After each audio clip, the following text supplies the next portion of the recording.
Hello आदाब नमस्कार दोस्तों, मेरा नाम है विनय और आज हम चर्चा करेंगे जानी मानी किताब द एल्मनक ऑफ नवल रविकांत के बारे में।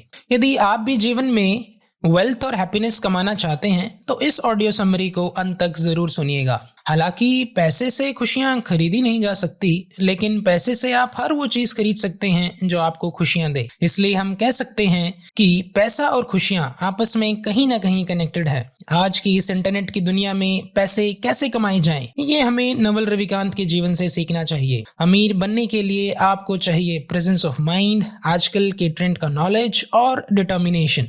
नवल रविकांत कहते हैं कि आप कहीं भी 8 से 9 घंटे की नौकरी करके अमीर नहीं बन सकते। पैसा कमाना सिर्फ एक काम नहीं है, ये एक स्किल है। अगर आप पैसे कमाने की स्किल नहीं सीख पाते हैं तो आप चाहे कितनी भी नौकरियां बदल लें, आप कभी अमीर नहीं बन सकते। अमीर बनने के लिए हमें वेल्थ बनाने पे फोकस करना चाहिए। वेल्थ एक ऐसा जरिया है जिसके माध्यम से आप खुद का कम से कम वक्त देकर भी पैसा कमा सकते हैं। नौकरी से आप पैसा तो कमा सकते हैं, लेकिन वेल्दी नहीं बन सकते। वेल्दी बनने के लिए नवल रविकांत खुद का बिजनेस या दूसरों के अच्छे बिजनेस में इन्वेस्टमेंट करने की सलाह देते हैं। इसके अलावा हमें पैसिव इनकम पर भी फोकस करना चाहिए, जैसे रेंटल इनकम। यदि आप कोई घर या दुकान किराए पे देते हैं तो उसका किराया पैसिव इनकम क्रिएट करता है, बिना आपकी एक्टिव इन्वॉल्वमेंट के। इसके अलावा यदि आप कोई किताब लिखकर मार्केट में उतारते हैं या ऑनलाइन कोर्स बना के सेल करते हैं या सोशल मीडिया जैसे टिकटॉक, इंस्टाग्राम या यूट्यूब पे वीडियो बनाते हैं तो भी आप एक रेगुलर इनकम का जरिया बना सकते हैं। लेखक कहते हैं, अगर आप बिजनेस के रूप में कुछ क्रिएट कर सकें और उसे सेल भी कर सकें तो आपको अमीर बनने से कोई नहीं रोक सकता। अमीर वही बना है जिसने सोसाइटी को कुछ ऐसा दिया जिससे लोगों का जीवन आसान हुआ। जैसे हेनरी फोर्ड ने कार, स्टीव जॉब्स ने आईफोन, बिल गेट्स ने माइक्रोसॉफ्ट विंडोज। कुछ बिल्ड करके सेल करने की कला में महारत हासिल करने में दोस्तों दशकों लग जाते हैं। इसलिए वेल्दी बनने के लिए पेशेंस एक इम्पोर्टेंट स्किल है। नवल रविकांत कहते हैं, स्ट्रॉन्ग कनेक्शंस आपकी सफलता की राह आसान बना सकते हैं। इसलिए कनेक्शंस बिल्ड करने और उनका ट्रस्ट हासिल करने पे फोकस करें। ट्रस्ट हासिल करने के लिए जरूरी है कि आपकी वॉक और टॉक में समानता हो। जो भी आप काम करें उसकी अकाउंटेबिलिटी लें और रेस्पॉन्सिबिलिटी के साथ पूरा करें। जरूरत के समय दूसरों की मदद करें, जिससे उनके दिल में आपके लिए जगह बनेगी। और जब आपकी कलीग्स या टीम दिल से आपको सफल बनाना चाहेगी तो आपकी सफलता की राह आसान हो जाती है। आगे लेखक कहते हैं, हमें ऐसी रेपुटेशन बनानी चाहिए जिससे हर कोई आपके साथ काम करना चाहे। अगर आप भरोसेमंद हैं, रिलायबल हैं, इंटेलिजेंट हैं तो हर कोई आपके साथ जुड़ने के लिए बेताब होगा। जैसे स्टीव जॉब्स, वॉरेन बफेट या निकोला टेस्ला जैसी पर्सनालिटीज के साथ कौन काम नहीं करना चाहता। एक अच्छा कैरेक्टर और अच्छी रेपुटेशन आपको लकी बनाते हैं, क्योंकि इन्हीं की वजह से आपके बॉस या मैनेजर आपको अपॉर्चुनिटी देते हैं, जिससे आपकी करियर एडवांसमेंट होती है। पैसा बचाकर आप कभी अमीर नहीं बन सकते, लेकिन पैसे को सही जगह इन्वेस्टमेंट करके आप अमीर जरूर बन सकते हैं। सही एसेट और स्किल में इन्वेस्ट करें। हम अक्सर हार्डवर्क को ओवररेट करते हैं और जजमेंट को अंडररेट। जब आप अपने डिसीजंस के रिजल्ट को जज कर सकें तो आप एक कुशल व्यक्ति कहलाते हैं। नवल अपने फलसफे को शेयर करते हुए बताते हैं कि हमें स्मार्ट थिंकर से ज्यादा क्लियर थिंकर होना चाहिए। जितनी हमारी थिंकिंग क्लियर होगी उतनी ही कम कंफ्यूजन, और जितनी कम कंफ्यूजन उतनी ही अधिक एफिशिएंसी। हमारे डिसीजंस रियलिटी पे बेस्ड होने चाहिए, ना कि इमोशंस पे। लेकिन ज्यादातर लोगों के डिसीजंस इमोशंस पे बेस्ड होते हैं। उदाहरण के तौर पे स्टॉक मार्केट में 98% रिटेल इन्वेस्टर्स लॉस में होते हैं, क्योंकि स्टॉक्स के प्राइस में फ्लक्चुएशन होने से रिटेल इन्वेस्टर्स स्टॉक बेच देते हैं, भले ही वो स्ट्रॉन्ग फंडामेंटली कितना ही स्ट्रॉन्ग क्यों ना हो। वहीं 2% कुशल इन्वेस्टर्स ऐसे वक्त में उन्हीं स्टॉक्स को खरीदकर लॉन्ग टर्म के लिए इन्वेस्टमेंट करते हैं, जिससे कंपाउंडिंग प्रॉफिट्स कमाते हैं। दोस्तों, लॉन्ग टर्म सोचने से आप रियलिटी से कनेक्टेड रहते हैं और प्रैक्टिकल डिसीजंस ले पाते हैं।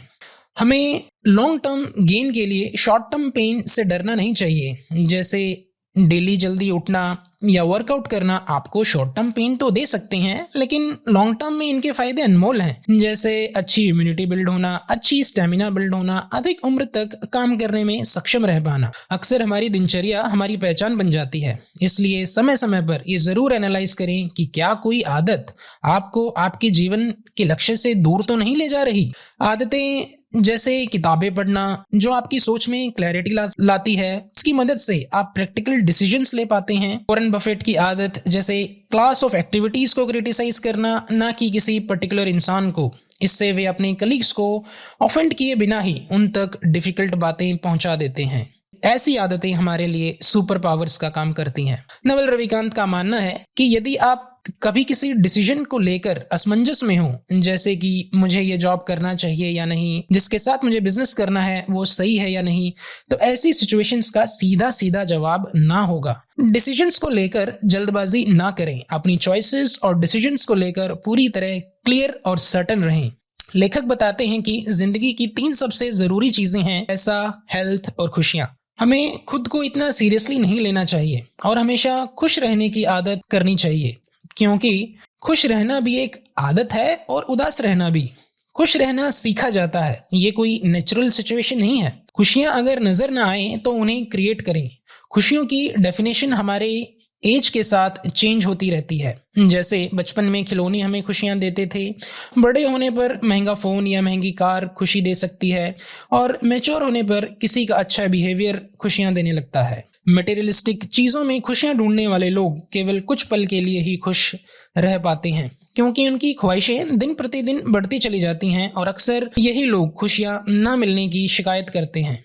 आपने देखा होगा कि एक कम पैसे वाला व्यक्ति खुश हो और वहीं बहुत पैसे वाला व्यक्ति भी दुखी हो। इसलिए यह समझना जरूरी है कि हैप्पीनेस को अगर आप बाहर ढूंढ रहे हैं तो गलती कर रहे हैं। हैप्पीनेस इंटरनल सेटिस्फेक्शन से मिलती है। सुख और दुख सिर्फ एक स्टेट ऑफ माइंड है। जितनी हमारी समझ होती है उसी हिसाब से चीजें हमें परफेक्ट या इम्परफेक्ट लगती हैं। हमारी सोच स्टेट ऑफ माइंड को रिफ्लेक्ट करती है। रियलिटी हमेशा न्यूट्रल होती है, क्योंकि कुदरत में सही या गलत का कोई कॉन्सेप्ट नहीं है। इसलिए खुश रहना सिर्फ एक चॉइस है।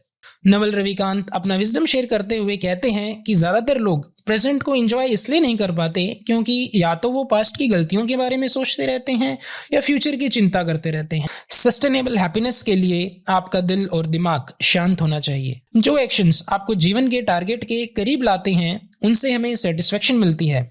इसलिए अपने पैशन को पहचानें। जिस चीज में आप ज्यादा टैलेंटेड हो उस पर काम करें। फ्यूचर के बारे में सोच सोचकर हम अपने अंदर एंजाइटी पैदा कर लेते हैं, जो हमें बेचैन बना देती है। ऐसे वक्त में आप खुद से सवाल करें कि आपको क्या चाहिए, पीस या एंजाइटी। जिसके बाद हम अपने नेगेटिव विचारों की ट्रेन पर ब्रेक लगा पाएंगे। नवल रविकांत डिजायर के बारे में कहते हैं कि डिजायर एक ऐसा कॉन्ट्रैक्ट है जिसमें आप खुद पे कंडीशन लगाते हैं कि जब तक मुझे मेरी पसंद की चीजें नहीं मिल जाती तब तक मैं खुश नहीं रहूंगा। हैप्पीनेस का सीधा फॉर्मूला ये है कि जितनी ज्यादा डिजायर्स उतनी ही कम खुशियां। इसलिए सोच कर ही डिजायर्स रखें, या यूं कहूं कि सोच कर सोचना चाहिए। खुशियां आपको जब मिलती हैं जब आप इस बात से सेटिस्फाई रहते हैं कि जिंदगी में जो कुछ भी मेरे पास है या जो कुछ भी मेरे साथ हुआ है वो ही मेरे लिए बेस्ट है। महान फिलोसोफर कन्फ्यूशियस ने कहा था कि हमारे पास 2 जिंदगियां होती हैं। दूसरी जिंदगी तब शुरू होती है जब हम ये समझ जाते हैं कि हमारे पास जीने के लिए सिर्फ एक ही जिंदगी है। नवल रविकांत अपना विजडम शेयर करते हुए कहते हैं कि जिंदगी इतनी भी कॉम्प्लिकेटेड नहीं है जितना लोगों ने उसे बना रखा है। बेकार की चीजें जैसे शो ऑफ करना आदि को लेकर लोगों से कंपेयर ना करें। सोशल मीडिया प्लेटफॉर्म्स जैसे फेसबुक और इंस्टाग्राम से दूर रहें, क्योंकि इससे दूर रहने से आप ज्यादा स्टेबल रह पाते हैं, क्योंकि यहाँ हम अक्सर खुद को औरों से कंपेयर करने लगते हैं। अच्छी चीजें जैसे हेल्थ को लेकर भी केवल खुद से compete करें। हाँ, अच्छी चीजों के लिए दूसरों से इंस्पिरेशन जरूर लें, लेकिन उनसे ओवरवेल्म ना हो। आगे नवल रविकांत खुश रहने की कुछ ट्रिक्स शेयर करते हैं। नंबर 1, रेगुलर योगा या एक्सरसाइज करना। इससे हमें पीस और हैप्पीनेस मिलेगी। नंबर 2, ना कभी किसी को जज करें और ना ही किसी से खुद को कंपेयर करें। नंबर 3, एफर्मेशंस का यूज करें। खुद से कहें, मैं एक खुशहाल इंसान हूं और मुझे खुश रहना पसंद है। इससे आपके अंदर खुश रहने की स्ट्रॉन्ग डिजायर भी आ जाएगी और आप खुश भी रहने लगेंगे। नंबर 4, ऐसे कामों की लिस्ट बनाएं जिनसे आपको खुशियां मिलती हों। जैसे कुछ लोगों को स्पोर्ट्स खेलने में आनंद आता है तो किसी को दूसरों की मदद करने में। आगे नवल रविकांत कहते हैं, जैसे हम घोड़े को सिर्फ तालाब तक ले जा सकते हैं लेकिन पानी नहीं पिला सकते, वैसे ही डॉक्टर आपको तंदुरुस्त नहीं बना सकता या मेंटोर आपको अमीर नहीं बना सकता जब तक आप खुद में सुधार ना लाएं। हमें कॉपी करने से बचना चाहिए, क्योंकि कॉपी करने से हम हमेशा कॉपी किए जाने वाले इंसान से पीछे ही रहते हैं। हम सब अपनी अपनी जगह यूनिक हैं। नवल रविकांत कहते हैं कि गलतियां करना एवोल्यूशन का ही प्रोसेस है। जीवन में हार जीत चलती रहती है। जरूरी है कि आप हार के समय में भी अपने इमोशंस पर काबू रख सकें। गुस्सा और फ्रस्ट्रेशन एक अननेसेसरी इमोशन है। गुस्सा नासमझी से शुरू होकर पछतावे पे खत्म होता है। भगवान बुद्ध ने कहा है कि गुस्सा गर्म लावे की तरह है, जिसे दूसरों पे फेंकने के लिए आप लिए रहते हैं और फिर अपने हाथ ही जला डालते हैं। लेखक गोल पे नहीं, ग्रोथ पे फोकस करने की सलाह देते हैं। ऐसा सिस्टम या एनवायरनमेंट बनाएं जहां आप ग्रो करते रहें। इससे फायदा ये होगा कि गोल अचीव होने के बाद भी आपकी ग्रोथ चलती रहेगी और आप गोल सेट करने से खुद के लिए बाउंड्री सेट नहीं करेंगे। आगे नवल जीवन के मीनिंग और पर्पस पे कहते हैं कि इसका कोई फिक्स आंसर नहीं है। हर इंसान का पर्पस अलग हो सकता है और उस पर्पस को उसे ही ढूंढना होगा। इसी संबंध में स्पिरिचुअल गुरु ओशो का कहना है कि हमारी लाइफ का कोई पर्पस नहीं है। जिंदगी पानी पे लिखने जैसा है या रेत पर घर बनाने जैसा है। नवल जीवन में रैशनल बुद्धिज्म की फिलॉसफी फॉलो करने को कहते हैं। नवल इस बात पे बिल्कुल यकीन नहीं करते कि हमें पिछले जन्म के कर्मों का फल इस जन्म में मिलता है, क्योंकि इसमें उन्हें कोई लॉजिक नजर नहीं आता। इंसान समझदार जब होता है जब वो नॉलेज के जरिए अपने अंदर की बुराइयों को समझकर उनको दूर कर सके। तो दोस्तों, उम्मीद है आपको इस ऑडियो समरी से काफी कुछ सीखने को मिला होगा। आशा करता हूं कि आप भी नवल रविकांत के जीवन से इंस्पिरेशन लेकर उनके प्रिंसिपल्स को अपने जीवन में उतार कर एक बेहतर जीवन यापन करेंगे। आपको ये ऑडियो समरी कैसी लगी हमें कमेंट सेक्शन में जरूर बताएं। ऐसे ही शानदार ऑडियो समरीज को सुनने के लिए हमारे चैनल को सब्सक्राइब करें। जल्द ही मिलते हैं हमारी अगली ऑडियो समरी के साथ, जो बेस्ट सेलिंग किताब men are from Mars and women are from Venus पे लिखी गई है।